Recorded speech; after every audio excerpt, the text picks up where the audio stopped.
जय श्री कृष्णा। राधे राधे दोस्तों, यदि मन में सच्ची श्रद्धा और सच्ची भक्ति हो तो कलयुग में भी भगवान दर्शन देते हैं। हम आपको ऐसी ही एक कथा सुनाने जा रहे हैं। कथा इस प्रकार है। कृष्ण नगर के पास एक गांव में एक ब्राह्मण रहते थे। वे ब्राह्मण पुरोहित का काम करते थे। एक दिन यजमान के यहाँ से पूजा कराकर घर लौटते समय उन्होंने रास्ते में देखा कि एक मालिन एक ओर बैठी सब्जी बेच रही है। भीड़ लगी हुई है, कोई सब्जी तुलवा रहा है, कोई मोल कर रहा है। पंडित जी रोज उसी रास्ते से आते जाते सब्जी वाली को देखते थे। एक दिन किसी जान पहचान के आदमी को सब्जी खरीदते देखकर वे वहीं पर खड़े हो गए।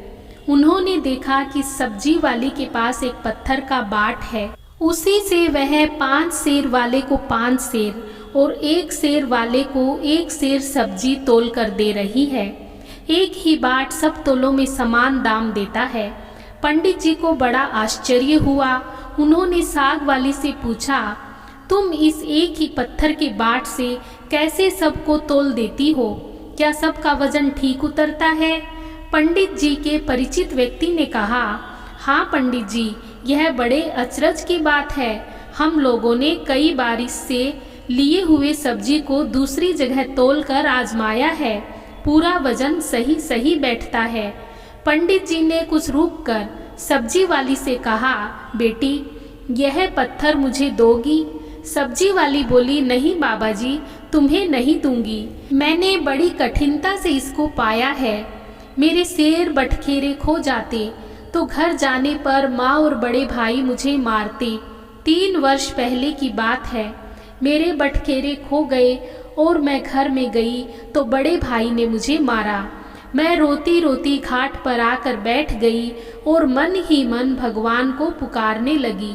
इतने में ही मेरे पैर के पास यह पत्थर लगा। मैंने इसको उठाकर ठाकुर जी से कहा, महाराज तोलना नहीं जानती, आप ऐसी कृपा करें जिससे इसी से सारे तोल हो जाएं।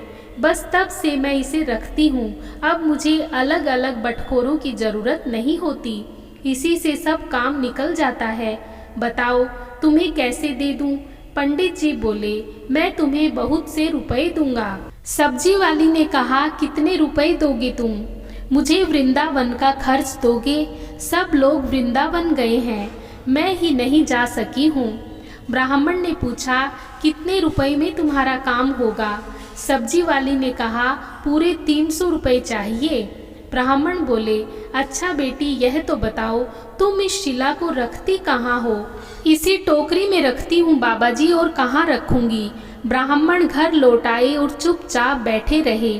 ब्राह्मणी ने पति से पूछा, उदास क्यों बैठे हो? ब्राह्मण ने कहा, आज मेरा मन खराब हो रहा है, मुझे 300 रुपए की जरूरत है। ब्राह्मण पत्नी ने कहा, इसमें उदास होने की क्या बात है?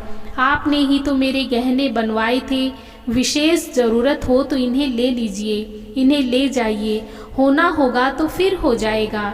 इतना कहकर ब्राह्मणी ने गहने उतार दिए। ब्राह्मण ने गहने बेचकर रुपए इकट्ठे किए और दूसरे दिन सवेरे सब्जी वाली के पास जाकर उसे रुपए गिन दिए और बदले में उस शिला को ले आया। गंगा जी पर जाकर उसको अच्छी तरह धोया और फिर नहा धोकर वे घर लौट आए। इधर पीछे से एक छोटा सा सुकुमार बालक जाकर ब्राह्मणी से कह गया, पंडिताइन जी तुम्हारे घर ठाकुर जी आ रहे हैं, घर को अच्छी तरह झाड़ बुहार कर ठीक करो। सरल हृदय ब्राह्मणी ने घर साफ करके उसमें पूजा की सामग्री सजा दी।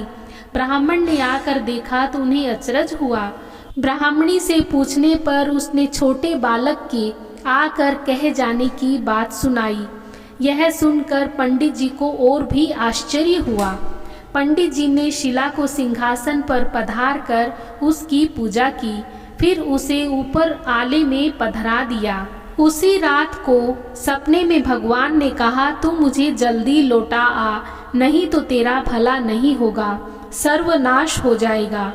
ब्राह्मण ने कहा, जो कुछ भी हो मैं तुमको लौटाऊंगा नहीं। ब्राह्मण घर में जो पत्र पुष्प मिलता उसी से पूजा करने लगा।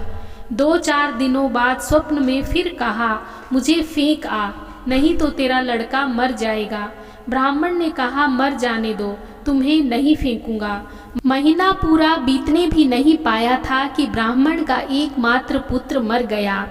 कुछ दिनों बाद फिर स्वप्न हुआ, अब भी मुझे वापस दे आ, नहीं तो तेरी लड़की मर जाएगी। दृढ़ निश्चयी ब्राह्मण ने पहले वाला ही जवाब दिया। कुछ दिनों पश्चात लड़की भी मर गई। फिर कहा कि अब की बार स्त्री मर जाएगी। ब्राह्मण ने इसका भी वही उत्तर दिया। अब स्त्री भी मर गई। इतने पर भी ब्राह्मण अचल अटल रहा। लोगों ने समझा यह पागल हो गया है। कुछ दिन बीतने पर स्वप्न में फिर कहा गया, देख अब भी मान जा, मुझे लौटा दे, नहीं तो 7 दिनों में तेरे सिर पर बिजली गिरेगी। ब्राह्मण बोले, गिरने दो, मैंने तुम्हें उस सब्जी वाली की गंदी टोकरी में नहीं रखने का प्रण कर रखा है। ब्राह्मण ने एक मोटे कपड़े में लपेटकर भगवान को अपने से मजबूत बांध लिया। वे सब समय यूं ही उन्हें बांधे रखते। कड़क कड़ा कर बिजली कौंधती नजदीक आती पर लौट जाती। अब 3 दिन ही शेष रह गए। एक दिन ब्राह्मण गंगा जी के घाट पर संध्या पूजा कर रहे थे कि 2 सुंदर बालक उनके पास जाकर जल में कूदे। उनमें से एक सांवला था, दूसरा गोरा। उनके शरीर पर कीचड़ लिपटा हुआ था। वे इस ढंग से जल में कूदे कि जल उछलकर ब्राह्मण के शरीर पर पड़ा। ब्राह्मण ने कहा, तुम कौन लोग हो भैया, कहीं इस तरह जल में कूदा जाता है? देखो मेरे शरीर पर जल पड़ गया। इतना ही नहीं, मेरे भगवान पर भी छींटे पड़ गए। देखते नहीं मैं पूजा कर रहा हूँ। बालक ने कहा, ओहो, तुम्हारे भगवान पर भी छींटे लग गए। हमने देखा नहीं बाबा, तुम गुस्सा मत होना। पंडित जी ने कहा, नहीं भैया, गुस्सा कहाँ होता हूँ मैं। बताओ तुम किसके लड़के हो? ऐसा सुंदर रूप तो मैंने कभी नहीं देखा। कहाँ रहते हो भैया? आ हा, कितनी अमृत खोली मीठी बोली है। बालकों ने कहा, बाबा हम तो यहीं रहते हैं। पंडित जी बोले, भैया क्या फिर भी कभी मैं तुम लोगों को देख सकूंगा? बच्चों ने कहा, क्यों नहीं बाबा, पुकारते ही हम आ जाएंगे। पंडित जी के नाम पूछने पर हमारा कोई एक नाम नहीं है, जिसका जो मन होता है उसी नाम से वह हमें पुकार लेता है। सांवला लड़का इतना कहकर बोला, लो मुरली, जरूरत हो तो इसे बजाना, बजाते ही हम लोग आ जाएंगे। दूसरे गोरे लड़के ने एक फूल देकर पंडित जी को कहा, बाबा इस फूल को अपने पास रखना, तुम्हारा सदा मंगल होगा। ये जब तक वहाँ से चले नहीं गए, ब्राह्मण निर्निमेष दृष्टि से उनकी ओर आंखें लगाए रहे। मन ही मन सोचने लगे, आहा, कितने सुंदर हैं दोनों, कभी फिर इनके दर्शन होंगे। ब्राह्मण ने फूल देखकर सोचा, फूल तो बहुत बढ़िया है, कैसी मनोहर सुगंध आ रही है, पर मैं इसका क्या करूँगा और रखूँगा भी कहाँ? इससे अच्छा है इसको मैं राजा को दे आऊँ। पंडित जी ने जाकर फूल राजा को दिया। राजा बहुत प्रसन्न हुए। उन्होंने उसे महल में ले जाकर बड़ी रानी को दिया। इसमें से छोटी रानी ने जाकर कहा, मुझे भी एक ऐसा ही फूल मंगवा दो, नहीं तो मैं डूब मरूंगी। राजा दरबार में आए और सिपाहियों को उसी पंडित जी को खोजने भेजा। सिपाहियों ने ढूंढते ढूंढते जाकर देखा, ब्राह्मण देवता सिर पर सिला बांधे पेड़ की छाया में बैठे गुनगुना रहे हैं। वे उनको राजा के पास लिवा लाए। राजा ने कहा, महाराज वैसा ही एक फूल और चाहिए। पंडित जी बोले, राजन मेरे पास तो वह एक ही फूल था, पर देखिए चेष्टा करता हूँ। ब्राह्मण उन लड़कों की खोज में निकल पड़े। अकस्मात उन्हें मुरली वाली बात याद आ गई। उन्होंने मुरली बजाई। उसी अक्षण गौर श्याम जोड़ी प्रकट हो गई।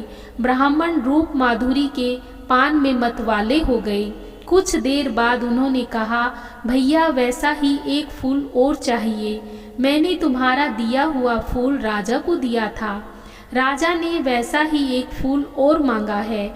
गोरे बालक ने कहा, फूल तो हमारे पास नहीं है, परंतु हम तुम्हें एक ऐसी जगह ले जाएंगे जहाँ वैसे फूलों का बगीचा खिला है। तुम आंखें बंद करो। ब्राह्मण ने आंखें मूंद ली। बच्चे उनका हाथ पकड़कर न मालूम किस रास्ते से बात ही बात में कहाँ ले गए। उस जगह पहुंचकर ब्राह्मण ने आंखें खोली, देखकर मुग्ध हो गए। बड़ा सुंदर स्थान है। चारों ओर सुंदर सुंदर वृक्ष लता आदि पुष्पों की मधुर गंध से सुशोभित हैं। बगीचे के बीच में एक बड़ा मनोहर सुंदर महल है। ब्राह्मण ने देखा तो बालक गायब थे। वे सहारा करके आगे बढ़े।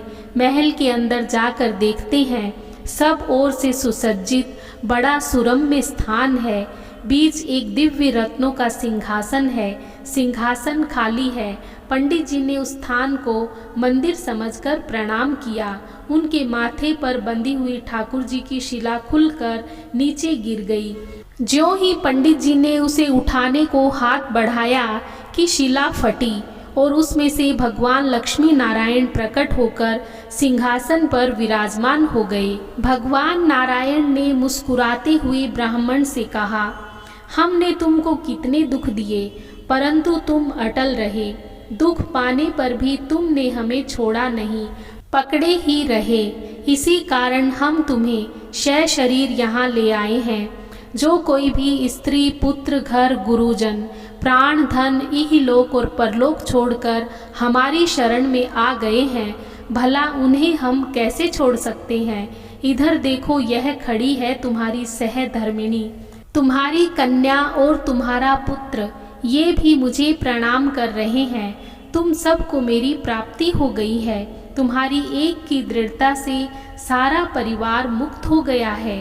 हाँ तो दोस्तों, आपको ये कहानी कैसी लगी कमेंट बॉक्स में लिखकर ज़रूर बताएं। यदि चैनल पर नए हैं तो प्लीज़ मेरे चैनल को सब्सक्राइब करें। जय श्री कृष्णा। राधे राधे। धन्यवाद।